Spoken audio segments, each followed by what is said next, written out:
नमस्कार दोस्तों, home science सीखने में आपका स्वागत करती हूँ। आज आपके लिए बहुत ही अच्छा टॉपिक, बहुत ही आपका कह सकते हैं कि आपने इसकी डिमांड की थी।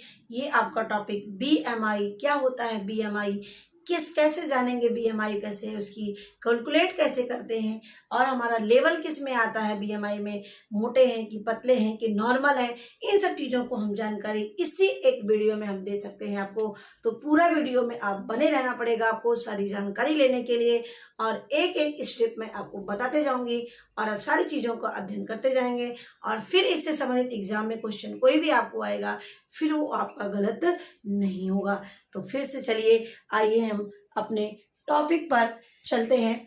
तो देखिए यहाँ पर है बीएमआई। बीएमआई का फुल फॉर्म होता है body mass index. Full form होता है बॉडी मास इंडेक्स। देखिए जैसे इसके शब्द से ही समझ में आ रहा है क्या चीजों का ये अध्ययन करने की बात कर रहा है। तो मास का मतलब मांस, ठीक है। तो ये हमारे फैट, हमारी बॉडी की फैट का पता करता है, हमारे मांसपेशियों का पता करता है कि हमारे वेट के अनुसार, हमारे ये जो है हाइट के अनुसार हमारा वेट है कि नहीं है, कितना होना चाहिए, ये सब चीजें हमारा बॉडी मास इंडेक्स के थ्रू हम पता करते हैं। और सबसे इम्पोर्टेंट पॉइंट यहाँ पर मैंने जो बताना है कि इसको बोलते हैं क्यूटलेट्स इंडेक्स। क्या है? QUETELETS क्यूटलेट्स इंडेक्स के नाम से भी बीएमआई को जानते हैं। याद रखना, क्योंकि इसका शॉर्ट फॉर्म यानी बीएमआई का फुल फॉर्म पूछता है। दूसरा क्वेश्चन ये पूछेगा आपका, इसको और किस नाम से जानते हैं। तो याद रखना, क्यूटलेट्स जो होता है इंडेक्स के नाम से हम बीएमआई को जानते हैं। अब हम पॉइंट पे आते हैं। यहाँ पर बीएमआई जो होता है इसको it is a number calculated, यानी ये नंबर को कैलकुलेट करता है फ्रॉम योर हाइट, यानी आपके हाइट और वेट यानी भार और वजन के माध्यम से ये नंबर को कैलकुलेट करके आपका बीएमआई बताने का काम करता है। योर बॉडी कंपोजिशन यानी आपकी वेट, हाइट के अनुसार आपका वेट है कि नहीं है, ज़्यादा है, नॉर्मल है कि कम है, ये आपके हाइट और वेट को कैलकुलेट करके बताने का काम करता है। यदि आपका हाई है तो आपके फैट की मात्रा ज़्यादा होगी, मांसपेशियों की मात्रा ज़्यादा होगी और आपका वजन ज़्यादा होगा। तो ये सब चीज़ों को बताने का काम कौन करता है? बीएमआई करता है। तो कुल मिला के हम कह सकते हैं कि लंबाई और भार का अनुपात ही बीएमआई कहलाता है। बहुत अच्छा पॉइंट कि लंबाई और भार का अनुपात ही क्या कहलाता है? बीएमआई कहलाता है। कि दोनों का अनुपात एक बराबर होना चाहिए। जितना आपका वेट हो उतना, ऐसे आपका हाइट हो उतने के अनुसार आपका वेट है। यदि वेट आपका ज्यादा है हाइट के अनुसार तो यानी आप मोटापे की कैटेगरी में आते हैं। यदि हाइट के अनुसार आपका वेट कम है तो आप अंडर वेट की कैटेगरी में आते हैं। ठीक है, तो ये सब ये है। तो अगर एक लाइन में आपको देखा जाए तो लंबाई और भार का अनुपात ही बीएमआई कहलाता है। अब हम पॉइंट पे आते हैं। अब यहाँ पे व्यक्ति का जो भार होता है उसकी लंबाई के हिसाब से होना चाहिए। ये क्वेश्चन एग्जाम पे आता है कि इसका जो सूत्र होता है वेट फॉर हाइट होता है कि हाइट फॉर वेट होता है। तो याद रखना हाइट फॉर वेट होता है। याद रखना, पहले हाइट शब्द आएगा तब वेट आया था। अभी हाल ही में नेट की परीक्षा में, असिस्टेंट प्रोफेसर की परीक्षा में और आपके अन्य परीक्षाओं में ये क्वेश्चन पूछा गया है। तो याद रखना बीएमआई को जो हम असेस करते हैं, इसका एनालिसिस करते हैं, तो सबसे पहले यहाँ पर उसका हाइट लिखते हैं और हाइट जो है उसके बाद वेट लिखते हैं। यानी व्यक्ति का जो भार होता है उसकी लंबाई के हिसाब से होना चाहिए, ना कि भार के हिसाब से लंबाई होना चाहिए। भार के हिसाब से लंबाई नहीं होनी चाहिए बल्कि लंबाई के हिसाब से भार होना चाहिए। अब हम यहाँ पे आते हैं, इसका सूत्र क्या है जिसके माध्यम से बीएमआई निकालते हैं। हम अपना खुद पता कर सकते हैं हम मोटे हैं कि पतले हैं कि दुबले हैं कि ओबेसिटी की कैटेगरी में पहुंच रहे हैं, किस में आते हैं, ये हम इस सूत्र के माध्यम से जान सकते हैं। तो यहाँ तक आपको पता चल गई बातें कि जो व्यक्ति का भार होता है उसकी लंबाई के हिसाब से होना चाहिए, भार के हिसाब से नहीं। बीएमआई क्या होता है? लंबाई और भार का अनुपात ही बीएमआई कहलाता है। अब यहाँ पे देखिए जो बीएमआई का सूत्र होता है वेट अपॉन, क्या है? वेट अपॉन हाइट गुणे हाइट। अब इसको हम मीटर प्रति स्क्वायर भी इसका मतलब इसको काउंट करने की इसकी यूनिट होती है। हाइट गुणे हाइट मतलब जितना हाइट आता है उसको एक बार और गुणा करेंगे, इसलिए यहाँ पे लिखा हाइट गुणे हाइट। या यहाँ पे इस तरह से लिख सकते हैं बीएमआई बराबर भार अपॉन ऊंचाई गुणे ऊंचाई। क्या है? भार बराबर यानी भार अपॉन, बराबर नहीं, यानी भार अपॉन ऊंचाई गुणे ऊंचाई, यानी हाइट इंटू हाइट मीटर प्रति स्क्वायर। तो यहाँ पे इसको इस तरह से रखते हैं, हाइट मीटर प्रति स्क्वायर, यानी इसको 2 बार गुणा करते हैं। ठीक है, ये चीजें यहाँ से इस तरह कर सकते हैं, चाहे इसको हाइट स्क्वायर कर सकते हैं। हाइट स्क्वायर का यहाँ पे मतलब होता है कि हाइट का 2 बार गुणा होना, हाइट का 2 बार गुणा होना। तब जैसे मान अब यहाँ पे मैं आपको एग्जांपल लेकर के बताने जा रही हूँ। तो जैसे किसी व्यक्ति का जो हाइट है वो 5.8 फीट है और उसका वजन कितना होता है, 65 किलो है। ठीक है, कितना उसका वजन, 65 किलो है। बातों को ध्यान से समझते जाइएगा कि मान लीजिए किसी व्यक्ति का हाइट जो होता है 5.8 फीट है, कितना है, 5.8 फीट है। अब यहाँ पर है और उसका वजन 65 किलो है। अब देखिए, अब आपने इसको कैलकुलेट किस में किया है, मीटर में किया है। तो आपका जो यूनिट में आना चाहिए वो मीटर में आना चाहिए। अभी आपने अपना हाइट केवल किस में जानते हैं, फीट में जानते हैं। तो इस फीट को क्या करेंगे, सबसे पहले हम इसको इंच में बदलेंगे। किस में बदलेंगे, 5.8 को हम किस में बदलेंगे, इंच में बदल लेंगे। इंच में बदलने के लिए क्या करते हैं कि 1 फीट बराबर होता है 12 इंच। बातों को ध्यान रखना, 1 फीट बराबर कितना होता है, 12 इंच होता है। तो 5.8 में किससे गुणा करेंगे, 12 से गुणा करेंगे, तो ये इसका 69.6 इंच आया। अभी भी इसका देखिए 69.6 इंच आया। अब इंच हमें मीटर चाहिए, तो इंच को हम किस में कैलकुलेट करते हैं, सेंटीमीटर में करेंगे। तो देखिए यहाँ पर 1 इंच बराबर 2.54 सेंटीमीटर होता है। कितना होता है, 1 इंच बराबर 2.54 सेंटीमीटर होता है। अब यहाँ पर जो हमारा कैलकुलेशन आया कि अब इस इंच को यानी 68.6 इंच को किस में गुणा करेंगे, हम 2.5 से गुणा करें, 5-4 से गुणा करेंगे, क्योंकि तभी हमारा ये सेंटीमीटर में आएगा। अभी तक ये हमारी जो यूनिट में किस में आ रही है, इंच में। और सेंटीमीटर बदलने के लिए 1 इंच बराबर 2.54 होता है, इसे हम गुणा करके प्राप्त किया 176.7 सेंटीमीटर हमें ये मिल गया। अभी भी हमें मीटर में ले चलना है, तो मीटर में ले चलने के लिए देखिए क्या करेंगे, 1 सेंटीमीटर बराबर 0.1 मीटर होता है। क्या है, 1 सेंटीमीटर बराबर 0.1 मीटर। अब हमारा कितना आया है, यहाँ पर 176.7 सेंटीमीटर आया है। अब इसमें किसमें गुणा करेंगे, हम 0.1 मीटर से गुणा करेंगे। तो 0.1 मीटर से गुणा करेंगे तो यहाँ पर आपका 1.767 सेंटीमीटर आया। अब इसमें जो है आपका ये आपका कैलकुलेशन मिल गया। ठीक है, यहाँ पे आपका कैलकुलेशन मिल गया, लेकिन और भी इसको और भी आसानी से आप कर सकते हैं।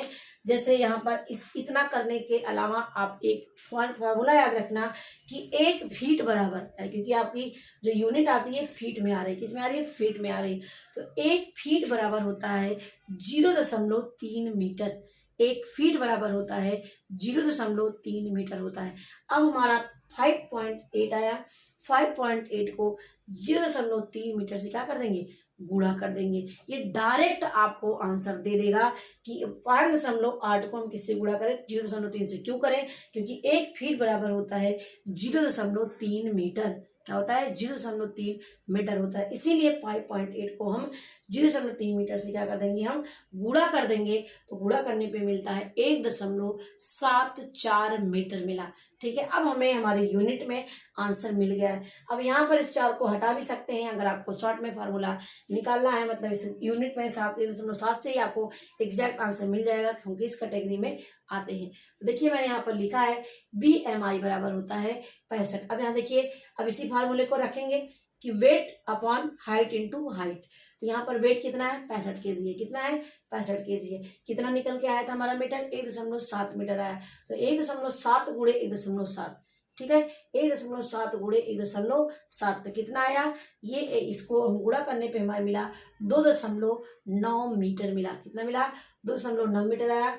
अब इस 65 को 2.9 से भाग दे देंगे। कितना, यानी जो भार आया है इस भार को हम किससे, अब इससे दोनों से गुणा किया, गुणा करने पे हमें ये अंक मिला। अब इसको गुणा कर देंगे 65 में। अब उत्तर क्या आया, 22.4 आया। कितना आया, इसका BMI निकल के कितना आया, BMI बराबर 22.4। ठीक है, कितना आया, 22.4 आया। अब देखिए, अब यहाँ पे आप मिलान करेंगे लेवल में कि 22.4 जो है किस कैटेगरी में आ रहा है। इसमें नहीं है, इसमें है आपका, यानी नॉर्मल में है। आप 18.5 से 24.9 के बीच में जो भी गिनती आएगी वो किस में कैटेगरी में आएगी, वो नॉर्मल की कैटेगरी में आएगी। तो ये इसका फंडा होता है, ये इसका तरीका होता है निकालने का। आप अपना भी इसी सीक्वेंस से आप अपना खुद निकाल सकते हैं और आप अपना जान सकते हैं कि आप नॉर्मल में हैं, कि आप किस कैटेगरी में, मोटापे में हैं, कि अंडरवेट हैं, कि ओवरवेट हैं, ये आप अनुमान लगा सकते हैं। तो ये फार्मूला मैंने आपको बता दिया। फार्मूला वेट फॉर हाइट याद करना, यानी weight upon height into height square में आता है, मीटर स्क्वायर में है। यहीं पे लिख सकते हो कि ये हाइट स्क्वायर कर सकते हो, यानी weight upon height square, weight upon height square भी कर सकते हैं। अब ये तो देखिए लेवल ऑफ बीएमआई। अब यहाँ पे देखिए 18.5 से कम जिसका वेट है, 18.5 से जिसका वेट कम होता है वो अंडर वेट की कैटेगरी में आता है, कम भार की कैटेगरी में आता है। ठीक है, दूसरा आता है 18.5 से 24.9 के बीच में यदि आपका बीएमआई आता है तो आप नॉर्मल हैं, आप ठीक हैं, आपकी बॉडी हाइट के अनुसार आपका वेट है, आपका ज्यादा कम नहीं है। ठीक है, अब यहाँ पे 25 से लेकर के 29.9 की जो कैटेगरी आती है ये ओवरवेट की कैटेगरी आती है। किसमें आती है? ओवरवेट, यानी अब आप हाई की लेवल में आप जा रहे हैं, आप मोटापे की कैटेगरी में आ रहे हैं। जब 25 से 29.9 के बीच में आएगा तो ये ओवरवेट की यानी अधिक भार की कैटेगरी में है। तीसरा आता है 30 से लेकर के 14.9 तक, ये ओबेसिटी है। देखिए कैटेगरी जो भार की दो भागों में बांटा गया है, यानी दिखा दीजिए 3 भागों में बांटा गया है। एक आपका obesity class first, obesity class second. Extreme का मतलब बहुत ज्यादा ओवर आपका है। ठीक है, तो ये चीजें हैं। तो यहाँ 30 से लेकर के 14.9 में के बीच में जो आता है वो आपका होता है ओबेसिटी यानी मोटापा आएगा, ये क्लास फर्स्ट की कैटेगरी में आता है। और 35 से लेकर के 29.9 के बीच में आता है, ये भी मोटापे की कैटेगरी में आती है, क्लास सेकंड की कैटेगरी में। इस कैटेगरी को 2 भागों में बांटा गया है। ठीक है, 30 से ऊपर वाले में मोटापा फर्स्ट, 30 से 34 के बीच में, यानी कह सकते हैं 35 तक। ठीक है, और यहाँ 35 से लेकर के 39.9 के बीच में ओबेसिटी यानी क्लास सेकंड। ये कैटेगरी आपकी पूछी जाती है मिलान करने के लिए, और क्लास फर्स्ट या क्लास सेकंड करके भी पूछ सकते हैं। ठीक है, अब 40 से ऊपर यदि आ जाता है तो ये बहुत ज्यादा यानी मोटापे की यानी कह सकते हैं बीमारियों का घर होता है। तो ये एक्सट्रीम ओबेसिटी कहते हैं, जो 40 से ऊपर होते हैं। 30 से स्टार्ट होते हैं आपकी मोटापा, 30 से स्टार्ट होते हैं मोटापा, लेकिन जब 40 से ऊपर होते हैं उसको बोलते हैं एक्सट्रीम ओबेसिटी। क्या बोलेंगे? एक्सट्रीम ओबेसिटी बोलते हैं। तो ये आपकी कैटेगरी है, इनको याद करना है, एग्जाम में आता है। 18.5 से कम है तो अंडरवेट है, और 40 से ज्यादा एक्सट्रीम ओबेसिटी है, नॉर्मल केस में आते हैं। ये क्वेश्चन यहाँ से बनता है 18.5 से लेकर के 24.9 के बीच में एक ये क्वेश्चन बनता है, यहाँ पे ये बनता है, और कहाँ से शुरुआत इसकी होती है ये बनते हैं। ये 3 कैटेगरी से क्वेश्चन एग्जाम में बनते हैं। अब हम आते हैं कि यदि हम अंडर वेट है, यानी हमारा वेट जो आ रहा है, बीएमआई आ रहा है 5 से नीचे आ रहा है, तो हम हमारी क्या समस्या उत्पन्न हो सकती है? पाचन समस्या उत्पन्न हो सकती है, श्वसन समस्या उत्पन्न, सांस लेने में समस्या हो सकती है, चिंता रहेगा, मांसपेशियों में दर्द रहेगा, क्योंकि भाई जब कमजोरी रहेगी तो होगा ही, शरीर में कमजोरी रहेगी। तो ये होता है जब हम अंडर वेट रहेंगे। तो क्या क्या है? पाचन समस्या, श्वसन समस्या, चिंता, मांसपेशियों का दर्द और कमजोरी रहेगी शरीर में। ठीक है, दूसरा यदि ओवरवेट होंगे हम, यानी ज्यादा मोटापे की कैटेगरी में आएंगे, तो पाचन समस्या उत्पन्न होगी, भोजन डाइजेस्ट नहीं होगा, गैस बनती रहेगी, शरीर में थकान रहेगी, क्योंकि बॉडी आपका ले ही नहीं रहा जितना आप प्रोटीन विटामिन ओवर ले रहे हैं, तो कुपोषण के शिकार होते जा रहे हैं। ठीक है, शरीर में थकान रहेगी, हृदय संबंधी रोग होने लगेंगे, यानी विभिन्न प्रकार के रोग हमारे शरीर में होते जाएंगे। तो ये ओवरवेट की लक्षण है कि ये चीजें आपके शरीर में दिखेंगे। देखिए कुछ लोगों को हो भी सकता है ये लक्षण, कुछ लोगों में 1-2 लक्षण दिख सकते हैं, कुछ लोगों में कुछ ज्यादा ही लक्षण दिखा सकते हैं, कुछ लोगों में पूरे लक्षण दिखाई सकते हैं। ये इतना रखा गया है WHO के अनुसार, ये सिम्टम्स हो सकते हैं यदि अंडरवेट है, ओवरवेट है। अब है यदि आप मोटापा यानी आप 30 से ऊपर है, ठीक है, यदि आप 30 से ऊपर की कैटेगरी में है तो आपके अंदर मानसिक समस्या उत्पन्न हो सकती है। 30 से ऊपर मोटापे में है तो मानसिक समस्या उत्पन्न हो सकती है, मधुमेह रोग हो सकता है, हड्डियों संबंधी रोग होगा, जॉइंट पेन होगा, और ब्रेस्ट कैंसर भी हो सकता है, तनाव होगा, हृदय संबंधी रोग होंगे जब हमारी जो होगी ओबेसिटी ये 30 से ऊपर होगी तो। ठीक है, ये चीजें मैंने आपको बताया, अंडरवेट, ओवरवेट। अब एक वेरी वेरी इंपॉर्टेंट पॉइंट है, कहाँ पर बीएमआई किस किस पर लागू नहीं होता है ये आपको बताएंगे।